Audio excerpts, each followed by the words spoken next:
a master mechanic with half a century of grease under his fingernails, once told me a truth that stuck with me forever. Cars don't die of old age. Their owners kill them without realizing it.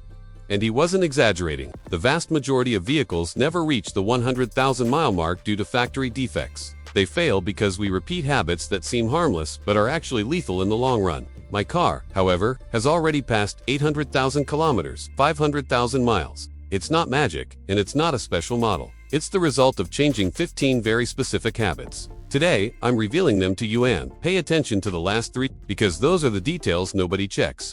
And they make the difference between a car that heads to the scrapyard and one that lasts a lifetime. Number 15. Ignore the manual's oil intervals. If you follow the maintenance book to the letter, you're already losing. Brands aren't interested in your car being eternal. They just want it to last through the warranty period, so you'll buy another one. That's why they tell you to change the oil every 10,000 or 15,000 miles. It's crazy. In the real world, with traffic, short trips, and temperature changes, oil cooks way faster. I've opened up engines that were well maintained according to the manual, and inside they looked like a dirty deep fryer, black sludge, clogged ports, and premature wear. My golden rule: mineral oil every 3,000 miles, synthetic between 5,000 and 7,000. Does it cost money? Yes, about $40, but it's infinitely cheaper than rebuilding an entire engine. Believe me, the manufacturer is looking out for their business, not your car. Number 14. Stop warming up the car at idle. That old habit of leaving the car running for 10 minutes in the driveway before leaving is a massive mistake. When the engine idles cold without moving, the rich fuel mixture doesn't burn off properly and washes the cylinder walls, stripping away the protective oil layer. Basically, you are sanding the engine from the inside. I've seen machines with 40,000 miles that looked like they had triple that, because of this low compression and oil contaminated with gas. The right way to warm up is simple. Start it, wait 30 seconds, and drive gently for the first few minutes. That way, the engine reaches operating temperature much faster without suffering damage. If you want to hit 200,000 miles, forget the eternal idle. Number 13. When the pump clicks, stop. Trying to squeeze in that extra splash of gas to round up the price or top off the tank is terrible for your car. Fuel tanks need an air chamber to manage fumes through the evap system. If you fill it to the brim, you force liquid gasoline into lines designed only for vape. The result, you flood the charcoal canister and ruin delicate sensors. I've seen bills for hundreds of dollars to replace the entire emission system, all for the stubbornness of clicking the nozzle a few more times. Respect the pumps. Click. That half-gallon extra isn't worth the risk of damaging expensive components. Number 12. Transmission fluid isn't eternal. This is the myth that has killed the most gearbox. Many think that if the car shifts fine, the fluid is fine. False. The transmission sheds microscopic metal shavings with use, turning the fluid into an abrasive paste that eats the gears from the inside. The problem is, by the time you notice a slip, it's too late, and the repair will cost you an arm and a leg. My routine is sacred. Fluid change every 60,000 miles or 6 years, 90K for hybrids. Always with the original fluid OM. I've seen high mileage transmissions running like silk just because of this maintenance. It's the difference between keeping it on the road or throwing the car in the trash.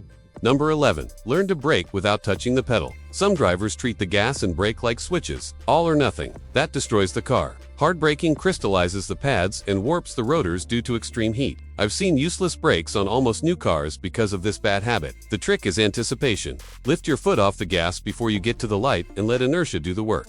Using engine braking on downhills and planning your stops doesn't just save fuel, it doubles the life of your brakes. And please, when you change brakes, buy quality. Cheap parts squeal and last half as long. Number 10. Coolant gets changed, not just topped off. Most people only remember antifreeze when steam starts coming out from under the hood. Big mistake. This liquid is vital, especially in modern aluminum engines, which warp with heat as if they were made of plastic. If the cylinder head warps from overheating, get ready for a bill worth thousands. Coolant loses its anti-corrosive properties over time and becomes acidic, eating the engine from the inside out. My advice: do a full flush every 3 to 5 years with the exact type your brand calls for. Don't mix colors wildly. That creates a gel that blocks the radiator. Keeping the system cool is the best vaccine against sudden engine death. Number 9.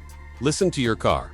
Don't turn up the music. Cranking up the volume to cover up that new noise is the ostrich strategy, and it ends badly. Every whistle, knock, or hum is the car asking for help. A squeal could be a belt about to snap. A click-click while turning, a broken CV joint. Ignoring it turns a $50 repair into a $2,000 one. I remember a customer who ignored a little tick in the engine until it was too late. Low oil and a seized engine. Get used to listening to your machine. Does it sound the same when cold? When turning? Catching the problem in time is what saves your wallet.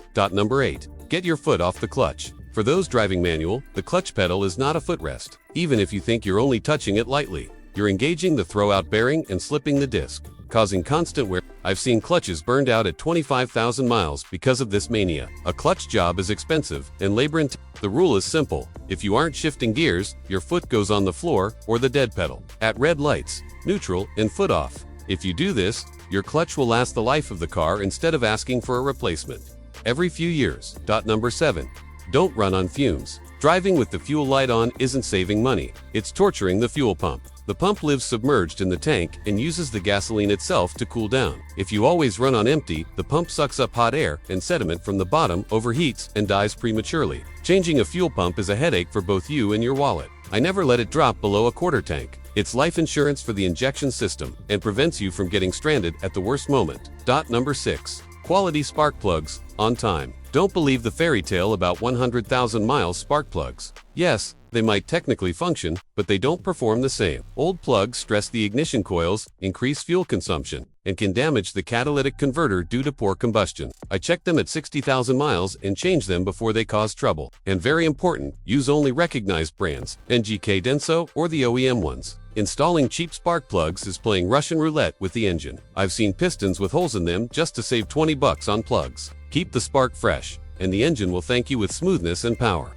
Quick pause. If this info is useful to you, hit that subscribe button and leave a like. What's coming next are the 5 definitive habits for those who want their car to last for decades. Number 5. Motor mounts. The forgotten heroes. Nobody thinks about motor mounts until the car vibrates like a blender. These rubber and metal supports absorb engine shock. If they break, the engine starts moving violently, pulling on hoses, wiring, and axles. I've seen cracked radiators and broken exhausts just because the engine was moving too much. Do the test, with your foot on the brake and the car in drive. Give it a little gas. If the engine visibly jumps, it's time to change the mounts. It's cheap now, but incredibly expensive if you wait until it breaks other things. Number 4. Wash the undercarriage. We obsess over the paint, but car cancer starts underneath. Mud, moisture, and especially road salt eat the chassis and suspension in silence. I've seen cars that looked pristine on the outside but were terrifying once lifted up.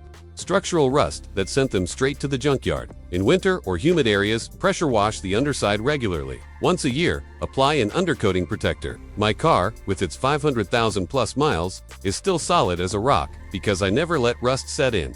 Number 3. Question urgent repairs.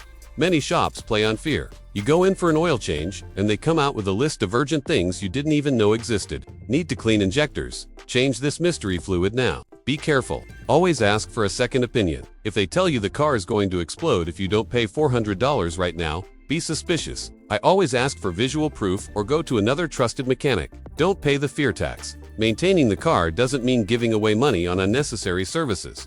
Number 2. Immaculate battery terminals. It seems silly, but the white sulfate that builds up on battery terminals is the culprit behind tons of electrical failures. That white crust blocks current flow, forcing the alternator and starter motor to work double. I've seen people replace alternators and buy new batteries when they only needed to clean the terminals with baking soda and water. Check this every few months and apply a little dielectric grease. In modern cars full of electronics, a good connection is vital. My car starts on the first try every morning thanks to this little detail.